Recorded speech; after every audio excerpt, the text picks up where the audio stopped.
This copyrighted telecast may not be reproduced, retransmitted, or used in any form without the authorized written consent of NASCAR Broadcasting. NASCAR would like to thank all of our loyal fans for your continued support, and we hope you enjoyed today's broadcast. Jeff Gordon in the 24 car, back in the 7th turn position. 4. Robbie Gordon, we have caution on the speedway. Didn't hit anything. Fun, guys, he's fun. Try to get going, try to get going. That'll be good news for Joe Nemechek in the 78 car. He'll get the free pass. All right, be careful. Robbie can't get the car started. Flooded. No, he didn't hit nothing. He didn't hit nothing. Now he's going. So this is the second caution of the day, the first for an on-track incident as Robbie Gordon spins, and we're at caution number 2 on the racetrack.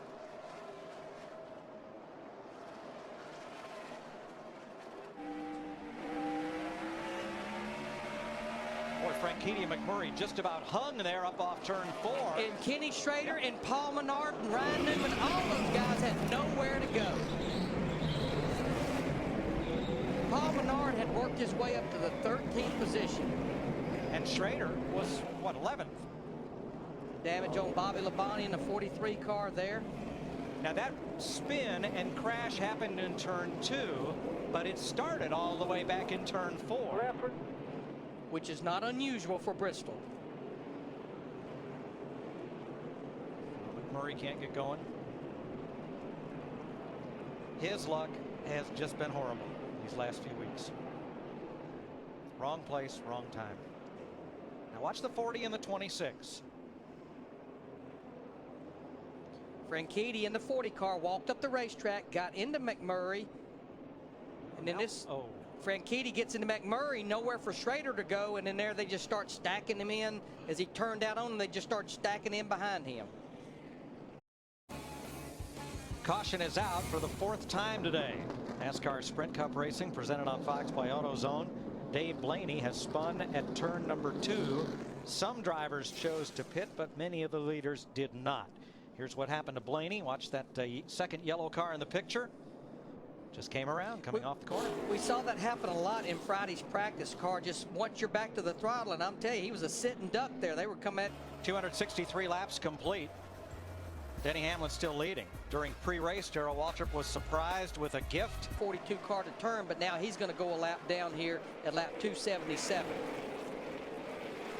Whoa, Paul Menard just dumped Dario Franchitti. That will bring the caution out. And Casey Mears got stuffed into the wall trying to get back on the lead lap from Denny Hamlin. Oh my gosh.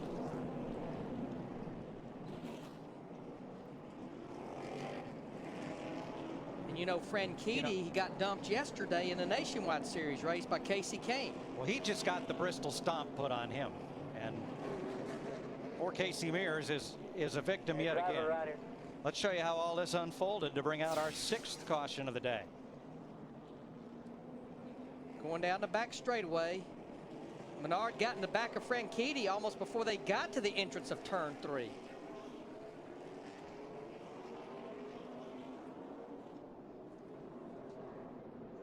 can just see it almost lift the back of the car up off the ground. Looked like Darrell points out, Franchitti appears to have had a flat tire. And that's why he was riding with Jeff Gordon right now in the 24 car. Jeff just outside the top 12, back in the 13th spot. Spin, turn 2, the leader, Kyle Busch. Steering stuck. The steering stuck. My gosh. I've had that happen here. Low air, and the box will block up. And a fire from underneath Mike Skinner's car in turn 4.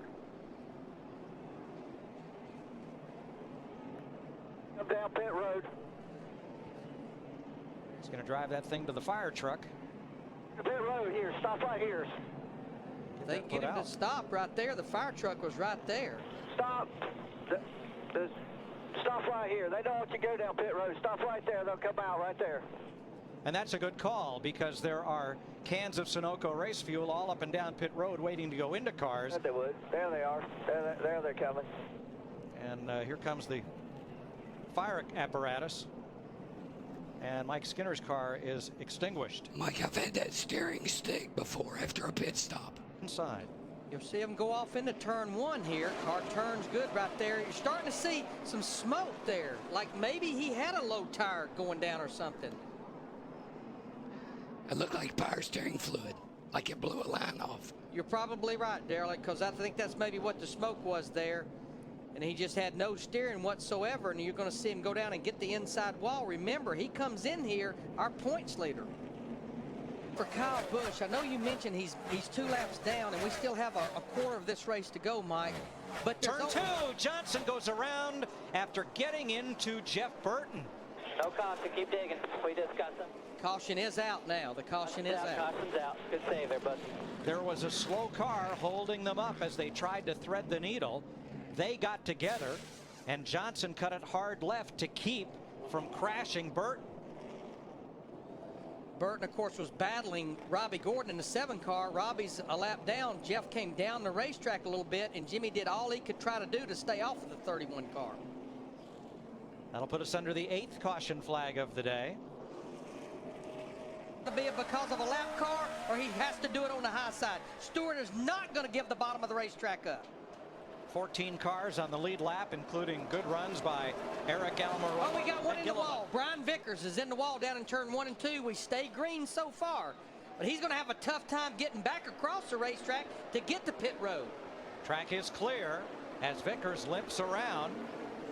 We have so many cars out there, he can't get to the bottom. There's not a hole to get to the bottom. And Yellow there's flag. the caution. Caution out. 15 to go. Check that, 11 laps to go, we're told.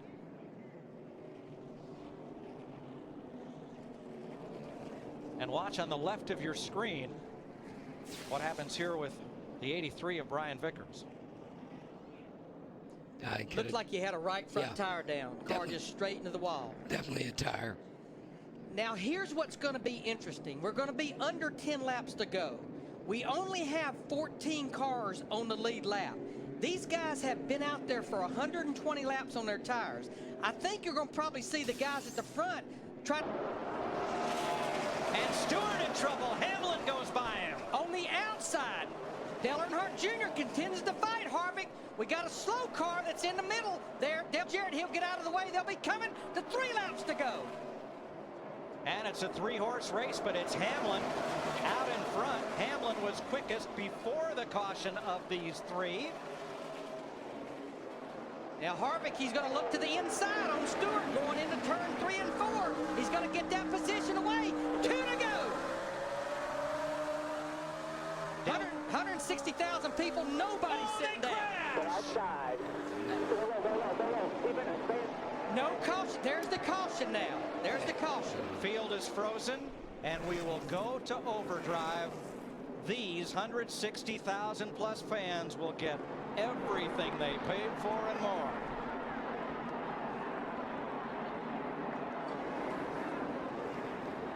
A slow car that's in the middle there. Dale Jarrett, he'll get out of the way. They'll be coming to 3 laps to go. That position away. 2 to go. 160,000 people, nobody's sitting down. Outside. No caution. There's the caution now. There's the caution. Field is frozen, and we will go to overdrive. These 160,000 plus fans will get everything they paid for and more.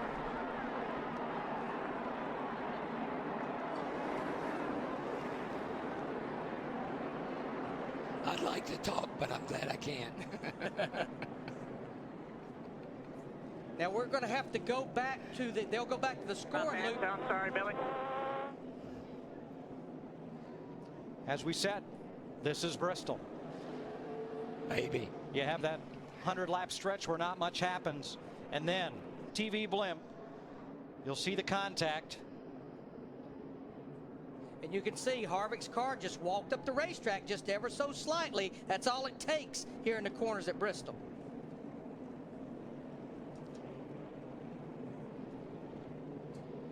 For the 3rd straight year, Tony Stewart leads the most laps at Bristol.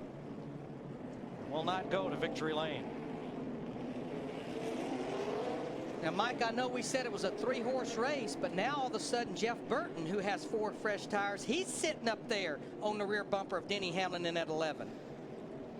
Drive, getting ready for the restart. Green flag, 2 to go. Denny Hamlin got a great restart. He didn't spin the tires like I was a little concerned about. Burton works up the racetrack just a little bit. There he goes. Hamlin's in trouble. Same thing happened to to Hamlin last year. Settle in, get a good drive. Carl good Edwards drive. limping down the front straightaway.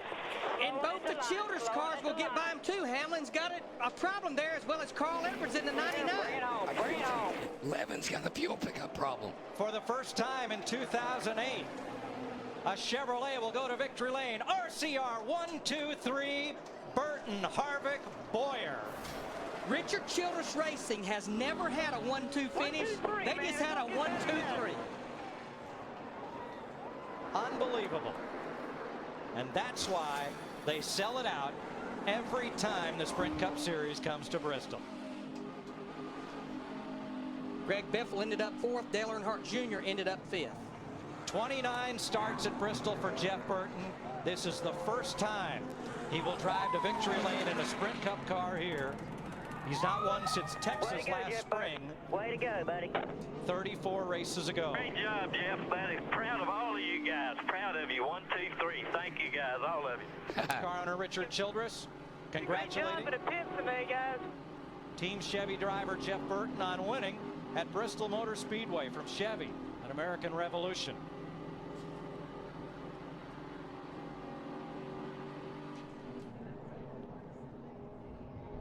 That's what I love about this place. You just never know until the checkered flag falls. Congratulations, Scott Miller. Really be anxious about that 11 car, because he shouldn't have been out of fuel unless he had a cable problem or a pickup problem like he had a year ago, because they'd only run 120 laps on fuel. He's having that car other times. Fuel pickup problem. Kim Burton reacting to the pass for the lead. That will send her husband, Jeff Burton, to victory lane. You know, and I bet that Pinewood Derby car he's been building for Harrison for the last month or so, I bet that turned out pretty good too. This copyrighted telecast may not be reproduced, retransmitted, or used in any form without the authorized written consent of NASCAR Broadcasting. NASCAR would like to thank all of our loyal fans for your continued support, and we hope you enjoyed today's broadcast.